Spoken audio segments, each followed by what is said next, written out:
Ano po mga kababayan, sir, this is John the Filipino Channel, ang inyong pong lingkod. So today is November 4, 2025 at tayo ngayon ay papunta doon yan sa may Town, Seoul, sa may Leyte Street, puno ng Panay Street po yan, Pitogo, Taguig. At dadalhin po natin yan sa may Bonifacio stopover sa may 31st Street Western Bikutan, Taguig po yan. Pabalik-balik talaga tayo. Doon talaga tayo. Paboritong ilagay ni Grab. Ano ba yan? Paano tayo nito? Puro magka-traffic ka na pinabatuan sa atin. Anyway, yan, trabaho natin yan. Okay, kasabay yan ng ating serbisyo publiko. Okay, so magbabalik po tayo mamaya konti. Pag nakuha na po natin sila disclaimer, lamang po ang content po natin ay kausada at hindi ang passenger. Kaya naman, sakali man po na may marinig kayo mga pangalan ng lugar, pangalan ng tao, pangalan ng organization, government o private man yan, ay wala pong kinalaman ng channel na ito. Wala pong pinapatungkulan. Lahat po ng pinag-uusapan dito ay pawang dito lamang po yan sa loob. At wala pong pinapatungkulan sa labas. Okay po. So magbabalik po tayo mamaya konti pag nakuha na po natin sila.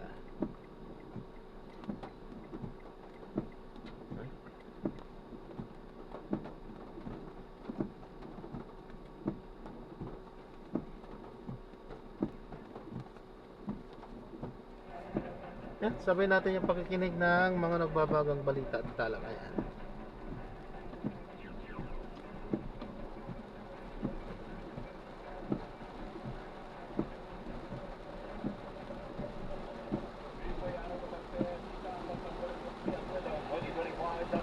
Headlines hapon.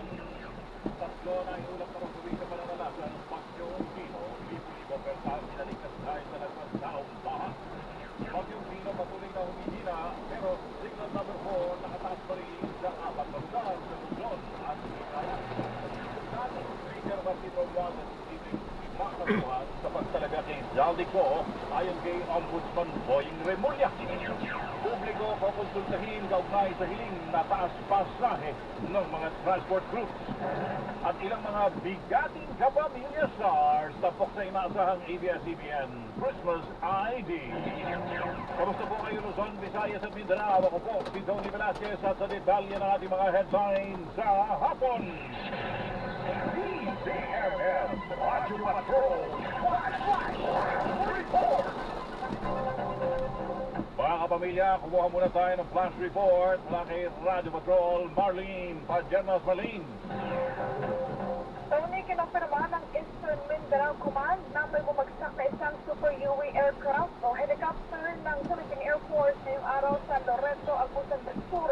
Habang patungo ito sa Tactical Operations Group 10 sa Butuan City. Ayon sa Eastmincom, ang naturang helicopter ay magkasagawasan na ng military assistance and disaster response mission bilang suporta sa mga relief operations para sa mga lugar na naapektuhan ng Bagyong Pino. Patuloy pa ang ginagawang rescue recovery operation sa pinangyarihan ng insidente sa mga pagtulangan yan sa mga local emergency response team. Mapala naman ang Eastmincom sa publiko sa pag-unawa at panalangin. Ganyan rin ang kooperasyon habang sa patuloy ang kanilang pagsusuri at retrieval and recovery operation sa mga apektado ng naturang pagbagsak ng helicopter. Yan ang balitang kumpirmado, sigurado. Ito ang Radio Patrol, Marlene Padiernos, DZMM. Maraming salamat, Marlene Pajernas. DZMM Radio Patrol Flash Report. Alerto sa Bagyong Pino. Alerto sa Bagyong Pino.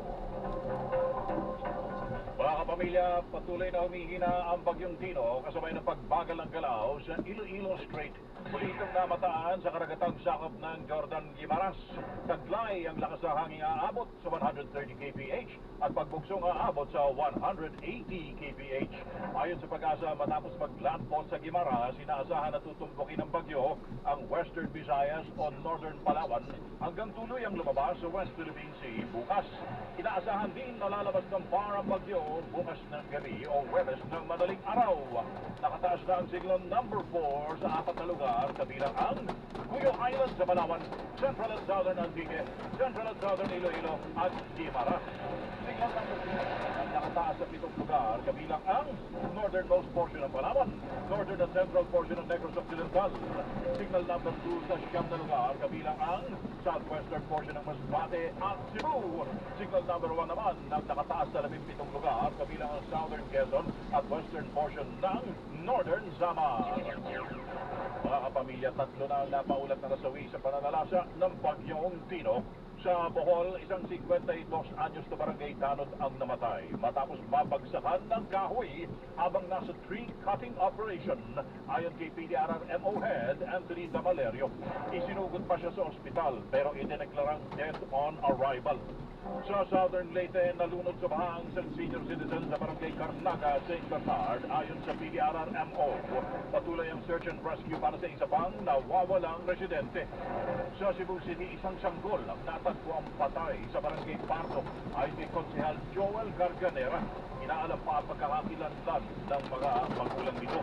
Ayon sa NDRRMC, mahigit 17,000 pamilya o halos 60,000 ang apektado ng bagyo. Mahigit 9,000 pamilya naman ang nasa evacuation centers. Pinayo rin ng malakas na hangin at dala ng bagyong Tino ang probinsya ng Capiz kanina madaling araw.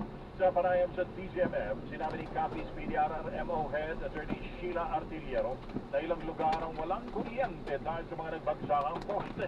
Pagkabat pabugso-bugsuan niya ang pag-ulan, hindi isinasantabi ang posibilidad na partikular sa ikalawang distrito. Hindi na rin makadaan ang maliliit na sasakyan sa kalsada sa bahagi ng Bambusao. Sa huling tala, higit 17,000 pamilya o lagpas 56,000 individual ang inilikas sa buong Capiz. Mahigit 100,000 individual naman ang persahang pinalikas sa Cebu City dahil subog sa baha ang maraming lugar. Gusto naman ang patid na ulan na dala ni Bagyong Tino. Sa Mandawi City, abot bubong ang baha. Kaya ilang residente na-trap sa kanilang bahay. Sinabi sa DZMM ng residente sa barangay Umapan na si Josh Aldrin na agad silang lumikas sa mataas na palapag para hindi abutin ng tubig. Nagpasaklolo naman ang residenteng si May Alonzo dahil hindi sila makalabas bunsod na mabilis na pagtaas ng tubig. Simula pa kanina alas 3 na madaling araw, wala na rin kuryente sa lugar habang wala na rin supply ng tubig mula pa kahapon. Napakalakas po yung agos ng tubig. Hindi po kami na-expect, sir, kasi nung ubos, na-experience po kami ng bahay, hindi po dahito po kalaki. Malaki pa rin yung tubig. Yung isang bahay dito hanggang bubong na siya. Tapos yung iba nangalakasig na din po. Ang kailangan lang po namin tubig. Wala po talaga kaming maanuhan na tubig po. Sa bayan ng Liloan, sumampa na rin sa bubong ang ilang residente sa barangay Hubay dahil sa lakas na ragasan ng tubig at lampas taong baha. Sa Toledo City, abot bewang na ang baha at tuloy-tuloy pa rin ang ulan. Inabot na rin ang baha ang paralang nagsisilbing evacuation center sa barangay Luray 2. Sa Cebu City, mistulang dagat ang sitwasyon sa barangay Apas kanina madaling araw dahil sa matinding flash flood. Nagpalutang-lutang naman ang ilang mga sasakyan dahil sa taas ng baha sa isang subdivision sa barangay Bakayan. Ilang residente rin ang napaulat na na-trap sa loob ng kanilang bahay. Sa Danao City, ilang sasakyan ang tinangay ng lumalagas ang baha habang ilang bahay rin ang napinsala sa Kabyohan Poblasyon. Libo-libo rin ang mga inilikas sa ilang lugar sa Caraga at Eastern Visayas na binayo ng malakas na hangin at ulan at dulot ni Bagyong Tino. Sa Surigao del Norte, sinabi sa DZMM ni Provincial Information Officer Janet Medina Resinio na umabot sa mahigit 70,000 individual ang inilikas. Tinubugis din ang manuhang sinalang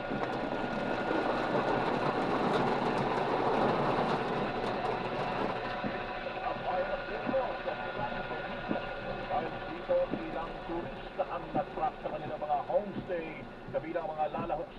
to Santa Monica Longboard Competition.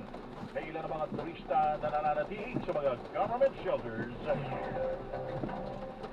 Nag-pre-evacuation po kasi kami talaga. We have been through ulit. Yung warnings kasi po ng storm surges, hindi pa po bumababa. Kaya po, as soon as nakataas pa rin po yan, hindi pa po namin pwedeng pabalikin yung mga nasa evacuation center. Sa Southern Leyte, naramdaman ng mga residente ang malakas na hanging dala ng bagyong Tino sa Maasin City. Sinabi ni Governor Damian Mercado na nawalan din ng kuryente ang lungsod. Yung hangin na parang sa tumataghoy siya, tumutunog, mawawala, tapos namila yung hangin, tapos pagbalik doon, malakas na talaga. From Pagsiluto to where was trade. Malakas. Surat at mga puno at kumumang. Government unit. At yan, apat sa kumpirmado. Sigurado, ito ang Radyo Patrola. Christian Yotores, DCMM. Maraming salamat, Christian Yozores. Dadagdagan pa ang mga kanseladong flights tulad ng bagyong Tino. Ang balita mula sa Civil Aviation Authority at ini Radyo Patrol, Gabriel Gonzalez, Gab. Tony, umakyat na sa 312 flights ang mga kanselado. Ang mga kanselado dahil sa bagyong Tino.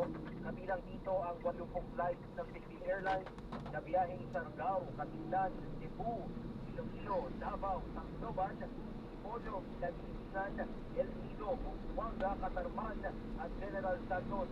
65 biyahe naman ang Air Asia Philippines patungong Katilan, Iloilo, Rojas, Cebu, Tacloban, Bohol, Panglao, Bacolod at Tanibo ang kanselado na rin. Nag-anunsyo na rin ang kanselasyon ng Cebu Pacific, Sepco, Sunlight Air, Way Airlines, Air Swift at PAL Express papunta sa Calibon, Cebu, Bacolod, El Nido, Tacloban, Puerto Princesa, Kawayan, Buanga, Polo, Osami, Dumaguete, Bohol, Panglao at Masbate. Kanselado na rin ang 20 flights ng Air Asia bukas patungong Cebu, Bohol, Katiglan at Coron. At yan ang balitang kumpirmado, sigurado. Ito ang Radyo Patrol, Gabriel Gonzalez, DCMM. Maraming salamat, Gab Gonzalez.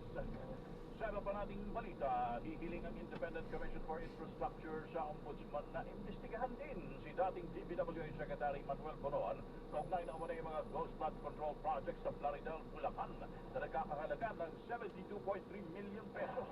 Batay sa ulat ng Commission on Audit, hindi itinayo ang proyekto sa tamang lokasyon ayon sa bid plans, pero nabayaran naman ito ng buo sa contractor na top-notch. Kasama rin sa posibleng masampahan ang kaso sina dating Undersecretary Cathy Cabral, ilang DPWH engineers at si top-notch President Yumir Villanueva. Pinag-aaralan ng posibleng paglabag sa anti-graft law, malversation, falsification at government procurement reform act. May nakita man ng money trail o galaw ng pera papunta kay Senator Chis Escudero batay sa investigasyon ng Ombudsman sa mga maanamag ang flood control project.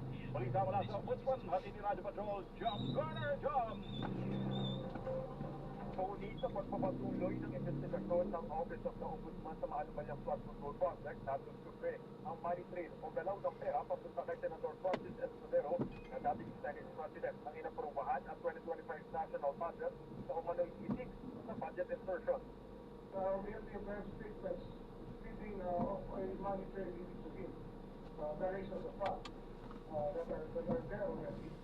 But of course, we want to balance it with other evidence which we're looking to right now.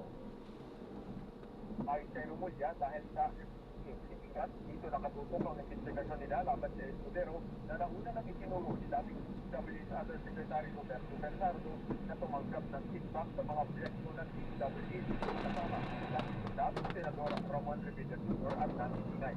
Una nang itinanggi ni Senador Escudero ang mga alegasyon laban sa kanya at tinawag niya pangasinan sa organisasyon Estado para tirahin ang Senador, isang semisyon sa publiko at pagtakpan ang tunay na mga salarin.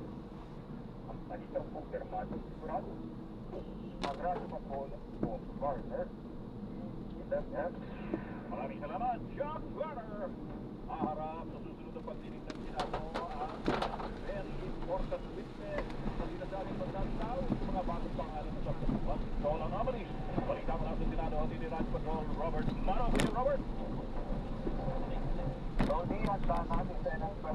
Pantelo Lacson na kuning pamanuhan ng Senate Blue Ribbon Committee. Nakapihan sa Senado Media Forum ngayong hapon, sinabi ni Lacson na kapag inihalan siya sa plenaryo ng chairman ng komite ay tatanggapin niya ito. Nagpapagbigyan naman sa November 14 schedule, ihaharap ni Lacson at tinawag siya na very important witness. Kwento ni Lacson ay naging tulay para makausap ni Lacson ng witness. Itinasapinan lang niya ang statement nito at maging mga tumulong ito. Meron po ba siya mga bagong names na ibibihin na involved sa anomalies or may mga nag-appear na names na sususugan niya with evidences including senators and congressmen? Both. Pati lawmakers po. Both. May bago sa kami dati. Isa ni Lacson, seryoso sila sa paghahanap sa Senate witness na tinatong pa rin Master Sergeant Moy Gutesa dahil sa nata. Sa mga tekniko ang nagturo kay dating House Speaker Martin Romuald na nagdiliver umano ng Alenta Pera sa kanyang umanong bahay. Paliwanag ni Lacson, kailangan magkaroon si Gutesa ng ebidensya na magpapatunay sa kanyang pahayag. Magpapadala rin si Lacson ng kopya ng sabuhinan ni Gutesa sa tanggapan ni Senator Rosante Marcoleta na Senate President na Senator Dover. In-implicate niya si dating Speaker Romualdez at nag-iisa siya nakapag-implicate. Pagkatapos na wala siya. So kung ang hangarin mo is talagang logical conclusion which is to prosecute and convict former Speaker Romualdez, dapat nandito siya. Hindi man sa Blue Ribbon, kung inisip niyang hindi siya makapagtiwala sa Blue Ribbon, humarap man lang siya sa DOJ, humarap man lang siya sa Ombudsman. Kung yun ang hangarin. So now, anong isipin natin? Bakit Blue Ribbon lang at pagkatapos ng isang pagsipot, nawala ka na? Yan ang balikan po Germano. Sigurado, ito ang Radyo Patrol, Robert Pano, DZMM. Maraming salamat, Kuya Robert.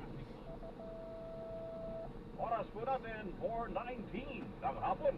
Ang oras ay hatid sa inyo ng Flemex for Kids. Mommies, agapan na gadumbo at lemang nakabara. Pambatang lagundi, Flemex. At susunod, taas pasahe muling inigilit sa harap ng panibagong big time oil price high. At sa ating headline abroad, milyong-milyong pangalan ng mga Hudyo na biktima ng Holocaust natukoy na. Ang mga detalye sa pagbabalik ng headline sa hapon.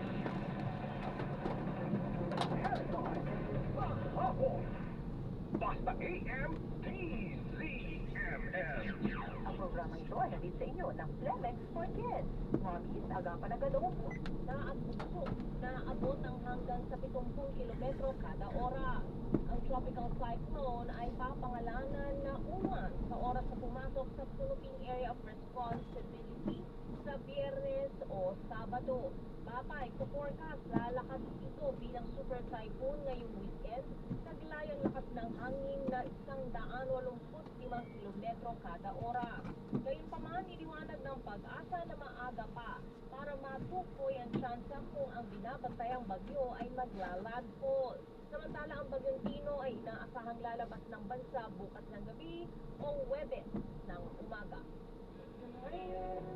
Samantala, naka-alerto naman ang Malacanang sa pinsala at epekto ng bagyong Tino. Ito'y matapos manalasa sa Mimaropa, Bicol, Western at Central Visayas, Eastern Visayas, Caraga at Negros Island Region. Sa press briefing sa Malacanang, tiyak naman ipala sa Press Undersecretary Claire Castro na pinakilos na ang mahensya ng pamahalaan para tumugon sa pangangailangan ng apektadong residente alinsunod sa direktiba ng Pangulong Bongbong Marcos. Naka-preposition na rin ang DSWD ng Family Food Packs at iba pang relief goods sa mga tinamaan ng bagyo, habang inaksyonan na ng Department of Energy at National Electrification Administration ang napaulat na power outage. At pinakilos na rin ang DPWH at MMDA para sa clearing teams para linisin ang makalsadang binha sa tapunan ng landslide. Dato si Jose Claire Castro.